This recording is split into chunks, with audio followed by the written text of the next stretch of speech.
no fruto morreria. Ou seja, Tiago, no capítulo 1, nos versículos, diz assim, olha, ninguém sendo tentado por Deus, diga que Deus é pelo mal. Tentar é provar, é ser experimentado. Deus não pode ser experimentado pelo mal, porque Deus, ele é puro, Deus é santo.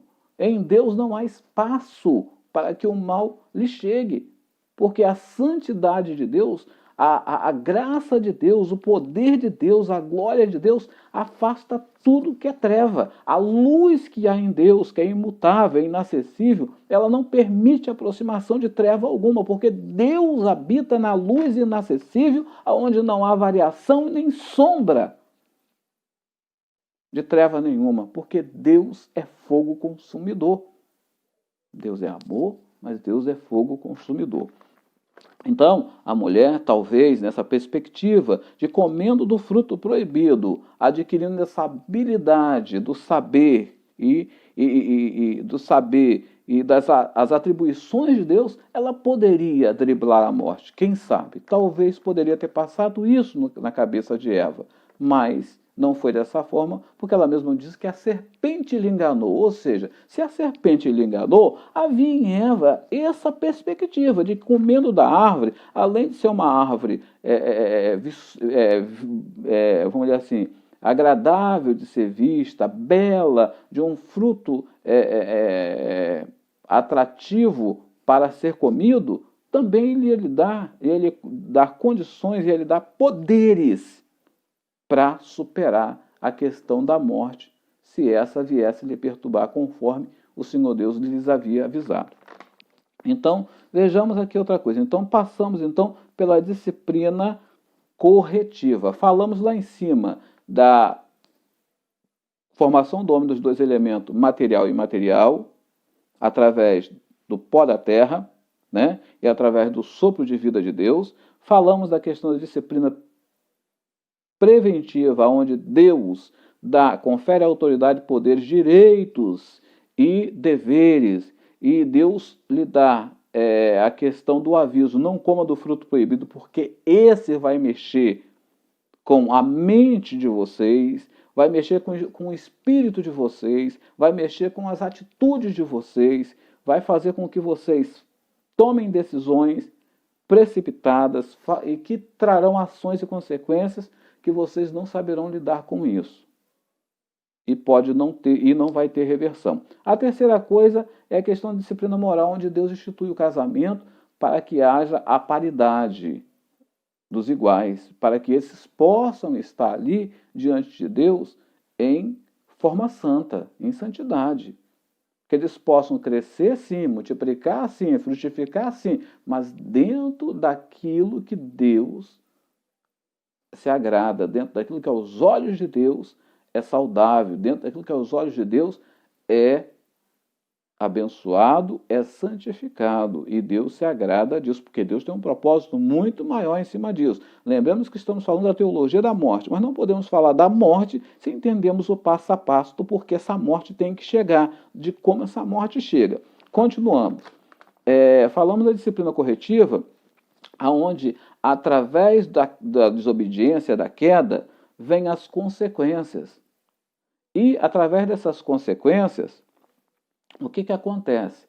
Nós começamos a ver a questão do homem dizendo que a culpa era da mulher. Aí então aquele amor, aquela harmonia, aquilo começa a ser conflituoso, porque ele joga a culpa na mulher. E se Deus resolve tomar uma atitude drástica contra essa mulher, ele tornaria a ficar sozinho novamente.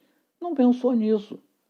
E outra coisa, a partir do momento que eles pecaram, seus olhos se abriram, ficaram nus, ficaram com vergonha de si mesmo, a ponto de cozerem folhas de aventais de figo para eles que estavam ali, só tinham eles ali. E quando Deus, que sempre falava com eles, e eles não tinham essa questão do falar com Deus porque estavam nus, agora eles estavam com malícia em seus corações. Eles estavam receosos de estarem diante de Deus na condição que estavam, porque a pureza foi embora, o coração agora, a mente agora, o bem estava corrompido pelo mal-estar, pelo remorso, pela culpabilidade. E a consequência do mal estava presente agora, porque sabia que as consequências, o castigo, ou seja lá qual fosse o que Deus havia lhes avisado, seria inevitável, que seria a morte. Vejamos aqui, a disciplina propiciatória. Vamos falar de disciplina propiciatória. Redenção da humanidade. Então, a partir desse momento, Deus agora em Gênesis 3,15, ele estabelece uma propiciação, ou seja, uma condição favorável para esse casal que já está em uma desgraça, assim, imensurável. Uma desgraça, assim, que não se dá para imaginar. Eles caíram da graça de Deus. Eles se degradaram da imagem de Deus. Eles se degeneraram de tudo aquilo de puro que havia neles. E Deus, então, não os abandona para a própria sorte. Deus entra com uma disciplina agora propiciatória. E está lá em Gênesis 3,15, quando o Senhor diz, vamos ver o que o Senhor fala aqui em Gênesis 3,15.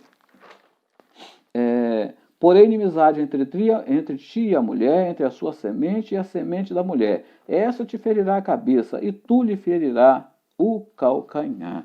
Deus está falando aqui que da natureza humana viria a redenção para aquele coração, para aqueles corações remorçado, culpado, condenado em suas consciências, perdido, sabendo que estariam separados, estavam desligados de Deus agora. Eles tinham consciência disso.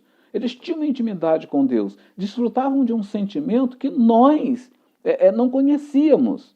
E que, se conhecemos agora, está muito longe de ser aquilo que eles conheceram. Mas ainda assim, a dor era muito grande para eles.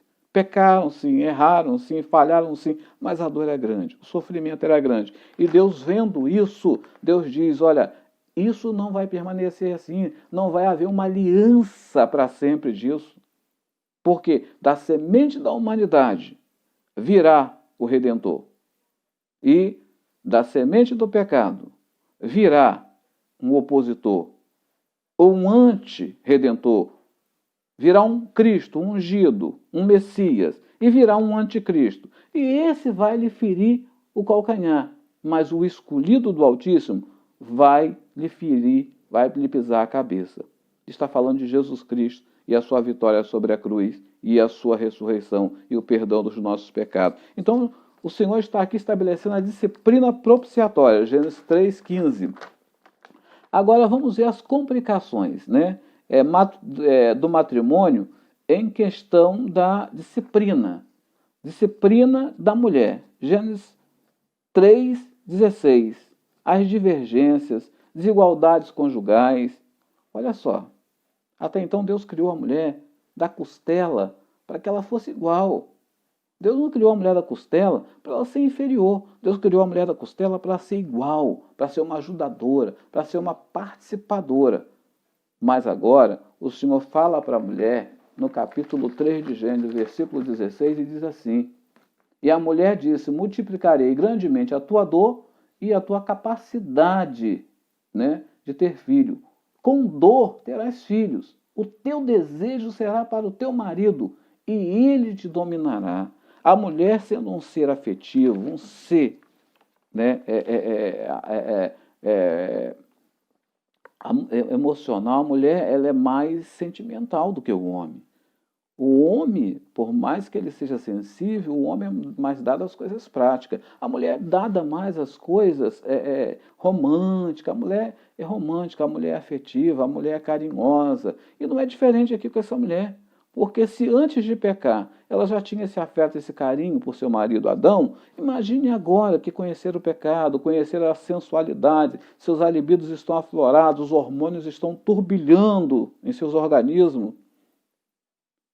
Ela agora, sendo Adão seu primeiro marido, e o único até aqui, cada vez mais apaixonada por Adão, independente dele dizer que a culpa é dela, independente se houve... Entra a questão do conflito e o problema. Adão vai olhar para esta mulher, mesmo que a deseje, mesmo que a queira como parceira, mesmo que a queira como companheira de relacionamento, vamos dizer assim, íntimo, Adão vai olhar para essa mulher com uma certa birra, porque esta mulher, embora ele concordasse em pecar, essa mulher lhe ofereceu algo que lhe tirou algo muito precioso. Quero estar na presença de Deus, quero estar na graça de Deus. Ele é tão culpado quanto ela, mas é tendencioso, não é, de cada um de nós transferir responsabilidade, terceirizar aquilo que Deus confiou a nós.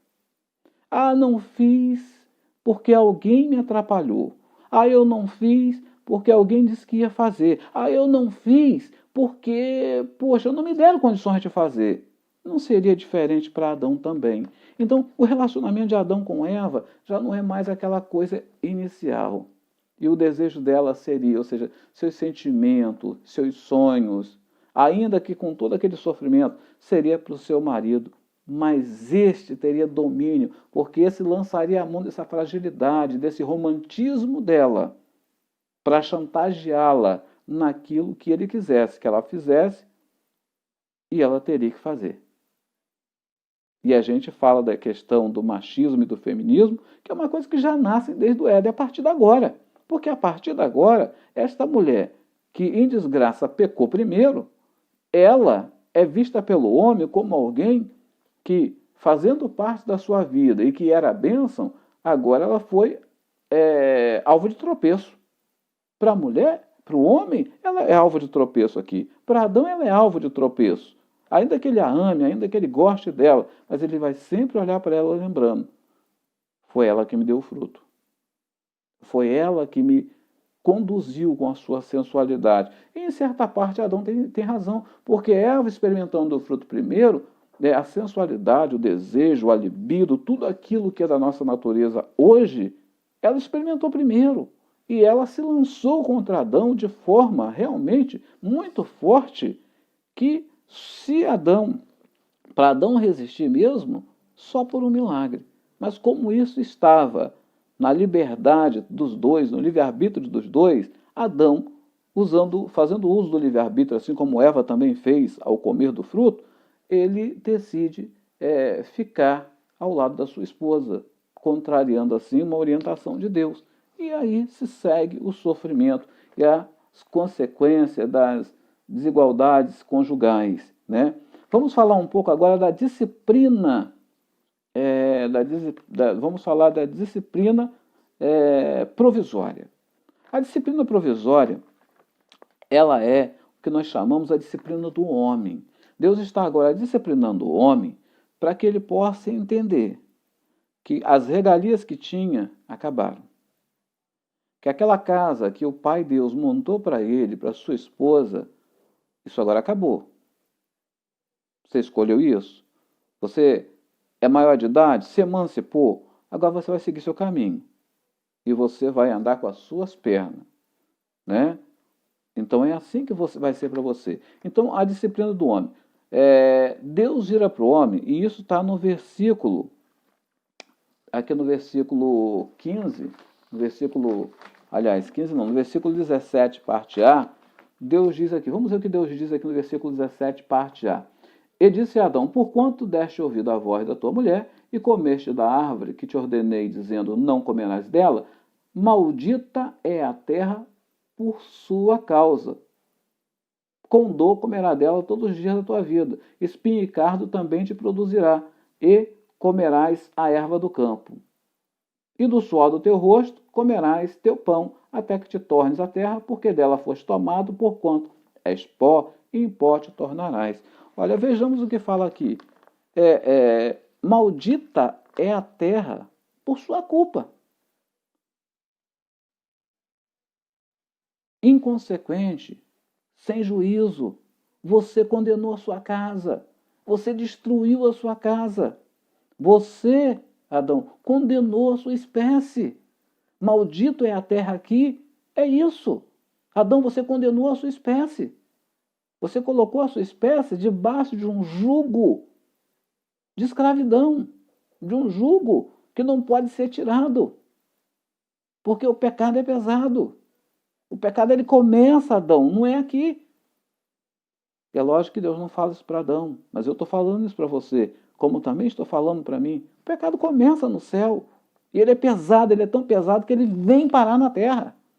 E chega na terra, ele encontra o casal como alvo e começa a agir na vida desse casal de forma terrível. Então, agora, condenada, maldição aqui, maldita, condenada está a terra, condenado. O que está condenado está prestes ou a ser preso, ou a ser destruído, ou a ser morto. Condenado está a terra por sua culpa, Adão. E no mesmo capítulo 3, versículo 17, parte B, diz assim: a criação entra em colapso e rivalida-se contra o homem, e revida-se contra o homem. Ou seja, tudo aquilo que era para ser harmonizado com o homem, que era para o homem ter domínio, ter autoridade, agora entra em colapso e começa a se revoltar contra o homem. A fera que o homem tinha domínio, agora o homem tem que aprender a lidar com essa fera para domesticar, para que não seja devorado por essa fera. Ou seja, a criação entra em colapso, porque a criação ela entra em condenação. E o homem agora tem que lidar com essas consequências do conhecimento que desejou, do mal do espírito que não pensou, e das consequências dessa decisão pensada pela cobiça do conhecimento, de ser igual a Deus em entendimento, achando que poderia driblar a morte, e agora está, por suas consequências, vivendo o mal dessa mesma árvore que oferecia o bem, que é o bem do conhecimento, de saber, de decidir, mas o mal das consequências de um conhecimento mal usado, decisões mal tomadas. E aí vejamos que nos diz aqui, então isso é a disciplina preventiva. Mas vamos chegar mais um pouquinho à frente para a gente chegar no que a gente quer. Disciplina cirúrgica. Pastor, disciplina cirúrgica? Cirurgia não é o ato de operar, de amputar, de cortar, é isso mesmo, é cortar, é amputar. Tal como alguém que tem diabetes amputa uma parte do corpo, tal como alguém que tem um acidente perde, fica mutilado, tal como alguém, entendeu, que por qualquer tipo de doença de origem maligna, ele tem que arrancar qualquer coisa, ele tem que fazer uma exerese do corpo, retirando parte deste corpo, ou retirando tudo do corpo. Em certas situações, perde-se até a vida numa retirada dessa. E não é diferente aqui. E a disciplina cirúrgica que é aplicada por Deus, ela tem essa finalidade. E é nessa disciplina cirúrgica que nós vamos falar de tanatologia, da teologia da morte. E vejamos aqui. A disciplina cirúrgica é o fim do ciclo da condenação. Logo, quando Deus diz para Adão que ele vai morrer, que ele vai voltar ao pó, então nós entendemos, Deus agora está irado, Deus está muito contrariado contra Adão.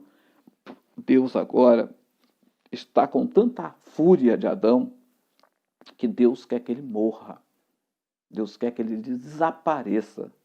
Deus quer que ele seja esquecido que um dia ele pisou sobre a terra.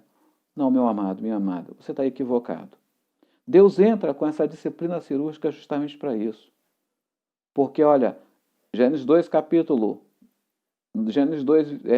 versículo 7, diz lá que Deus formou o homem do pó da terra, não foi? E soprou o fôlego de vida. Ou seja, o que Deus quer fazer aqui é devolver à terra o que ele pegou e apanhar de volta aquilo que ele deu. E para isso é necessário uma disciplina cirúrgica, uma intervenção cirúrgica da parte de Deus. E essa intervenção cirúrgica, ela só pode ser feita por meio da morte física. Então nós temos que entender que tanatologia, teologia da morte, estudo da morte, não é um castigo de Deus, é um presente, porque põe o fim de um ciclo de inimizade com Deus para o resto da vida, de um ciclo de imortalidade separado de Deus, de revolta contra Deus. Vejamos aqui, Gênesis 3, 19, separação dos elementos, do corpo e do fôlego de Deus, né, do fôlego de vida. Gênesis 3, 21, fez Deus túnica de pele, né, e os vestiu. Olha, Para quem está furioso, para quem está disposto a acabar com a existência desses seres, para que Deus iria vesti-lo? Eles cozeram para si aventais de folhas de figo, que por mais que essas folhas fossem grandes, não seria suficiente para cobri-los vamos dizer assim, da alteração climática. Mas Deus cuidadosamente, lá no Éden, Deus faz o primeiro sacrifício, arrancando a pele de um animal que provavelmente foi sacrificado por Deus para vesti-los. Antes de pô-los para fora do Éden, para fora da casa, do ecossistema que Deus criou favorável, propício para eles, Deus os veste. Deus lhes dá um corpo transitório por meio de vestes de animais para que eles pudessem resistir às alterações climáticas lá fora. Deus está mostrando que está com eles. Deus está mostrando que não os abandonou. Deus está mostrando que essa disciplina cirúrgica ela tem uma finalidade maior e grandiosa, que é resgatar algo lá no futuro, que é a promessa feita em Gênesis 3,15, que é a vinda daquele que da geração da humanidade se poria fim no poder do pecado e daquele que manipula o pecado, pisando na sua cabeça, ainda que esse lhe ferisse o calcanhar. Vejamos aqui o que diz a palavra do Senhor. Mais que a moral pela nudez seria uma propiciação provisória, tal como o corpo mortal. As vestes também estavam sujeitas à degradação do tempo, ou seja, assim como o corpo morreria, as vestes também iriam se degradar. Então, tanto as peles de animais iriam acabar, quanto o corpo humano também, ele iria envelhecer e morrer. É tudo muito analógico, é muito simbólico, mas tem fundamento, eles têm princípio, porque estão dentro de um conceito inegável. Vejamos aqui agora. Eclesiastes 9,4 diz: enquanto a vida há esperança. Mas e para esse casal, qual era a esperança? A esperança é que a misericórdia de Deus os alcançasse. Se perceber ou não, já tinha alcançado. Porque antes de expulsar, Deus prometeu: da semente da humanidade vai vir aquele que vai reparar esse erro, que vai reparar essa atitude impensada, essa escolha infeliz que vocês fizeram, e vai reatar a nossa amizade, a nossa comunhão. Deus já está aqui mostrando isso em Gênesis 3,15. A outra coisa por isso que enquanto há vida, há esperança. Você está vivo, está na prática do pecado, se arrepende, deixa o Senhor Jesus entrar na sua vida, deixa Ele mudar a sua história, deixa o sangue de Jesus Cristo te purificar de todo pecado. 1 João 1,9 diz: se nós confessarmos nosso pecado, Ele é fiel e justo para perdoar e nos abençoar em todas as bênçãos nele, Cristo Jesus. 9,27 diz que ao homem está decretado morrer uma só vez, e depois disso segue juízo. E esse juízo é para quê? Ou é um juízo para recompensa de vida eterna, ou é um juízo para castigo de condenação eterna. Mas a verdade é essa, que após a morte segue-se o juízo. Hebreus 9,27.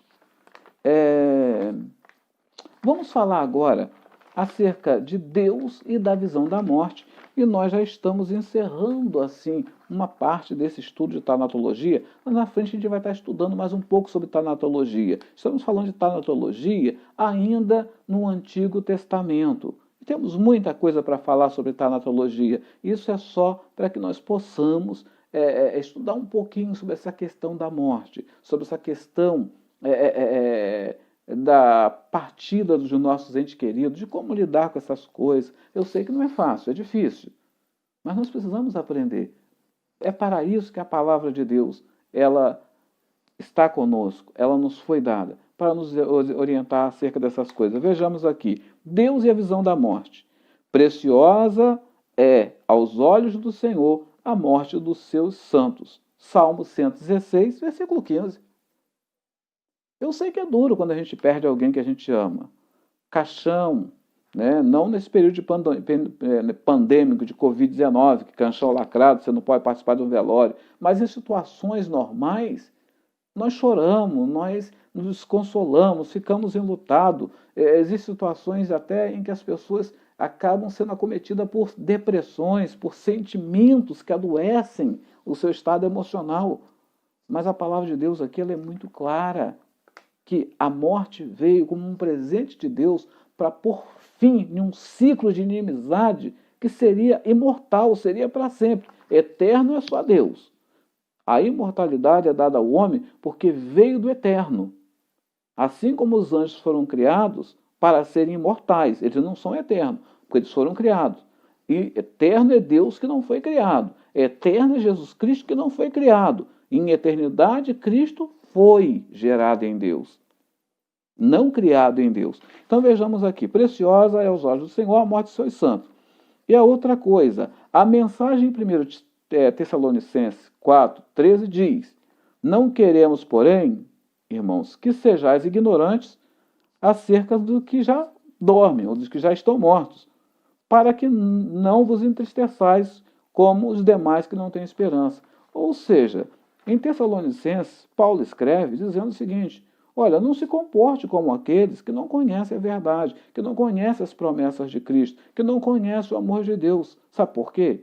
Porque Deus irá chamá-los, Deus irá acordá-los, Deus irá trazê-los de volta. Eles não estão vagando em algum lugar, eles estão com o Senhor. Pastor, quem dorme no Senhor está com o Senhor? Com certeza. Pastor, quem dorme sem o Senhor, aonde está? Está sem o Senhor. Mas disso nós falaremos em um próximo vídeo. Esse vídeo já está longo, está com 53 minutos, mas eu tenho certeza que é edificante para a tua vida, que é a palavra de Deus viva. E eu quero encerrar orando por você. Pai amado e querido, em nome de Jesus, na autoridade do teu nome, na autoridade do Pai, do Filho e do Espírito Santo, eu repreendo agora, meu Deus, todo o mal sobre a vida dessa pessoa. Eu repreendo agora, meu Deus, toda a força, meu Deus, que tente, meu Deus, turvar a mente dessa pessoa para que ela não entenda a palavra que o Senhor lhe ministrou ao coração pelo teu Espírito e que o Senhor entre com providência, meu Deus, naquilo que ela precisa, porque só o Senhor sabe, só o Senhor é capaz, só o Senhor é poderoso para isso. Em nome de Jesus, amém. Que Deus os abençoe e até um próximo vídeo.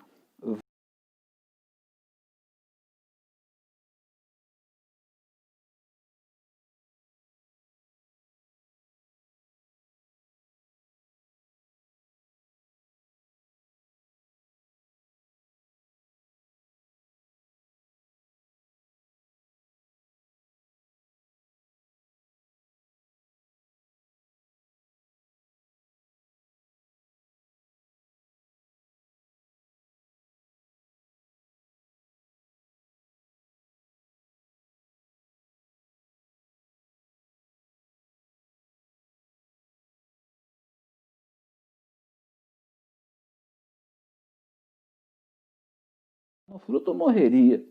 Ou seja, Tiago, no capítulo 1, nos versículos, diz assim: olha, ninguém sendo tentado por Deus, diga que Deus